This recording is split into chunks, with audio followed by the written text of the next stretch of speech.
নড়াইলের লোহাগড়া উপজেলার লক্ষ্মীপাশা গ্রাম থেকে আমাদের কাছে একটি উদ্বেগজনক খবর এসেছে। সেখানে সীমানা প্রাচীর নির্মাণ করে একটি সরকারি রাস্তা বন্ধ করে দেওয়ার অভিযোগ উঠেছে, যার ফলে অন্তত ২৫টি জেলে পরিবার এখন কার্যত গৃহবন্দী অবস্থায় দিন কাটাচ্ছেন।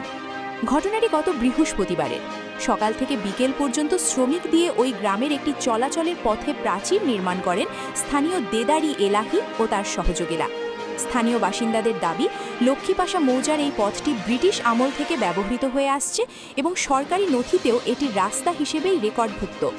বর্তমানে পরিস্থিতি এমন দাঁড়িয়েছে যে এই ২৫টি পরিবারের সদস্যরা ঘর থেকে বের হওয়ার কোনো পথ পাচ্ছেন না। অবরুদ্ধ হয়ে পড়া ভ্যান চালক ধ্রুব বিশ্বাস আমাদের জানিয়েছেন, রাস্তা বন্ধ হওয়ায় তিনি গত কয়েকদিন ধরে ভ্যান নিয়ে বের হতে পারছেন না, ফলে তার উপার্জনের পথ বন্ধ হয়ে গেছে। এমনকি মহিলারা মই বেয়ে দেওয়াল পার হয়ে নিত্য প্রয়োজনীয় কাজে যাচ্ছেন। স্কুলগামী শিশুদের পড়াশোনাও এর ফলে মারাত্মকভাবে ব্যাহত হচ্ছে। ভুক্তভোগীদের অভিযোগ, তারা সংখ্যালঘু হওয়ায় তাদের ওপর এই নির্যাতন চালানো হচ্ছে এবং বসত ভিটা থেকে উচ্ছেদের চক্রান্ত করা হচ্ছে। তারা আরও জানান, এর আগেও দুবার এই রাস্তাটি বন্ধ করা হয়েছিল, যা প্রশাসনের হস্তক্ষেপে পুনরায় খুলে দেওয়া হয়।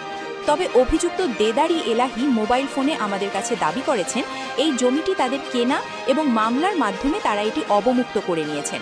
তার মতে, জেলেরা উদ্দেশ্যমূলকভাবে এই অভিযোগ করছে এবং তাদের যাতায়াতের জন্য বিকল্প পথ রয়েছে। বাড়ির নিরাপত্তা নিশ্চিত করতেই তারা এই প্রাচীর দিয়েছেন।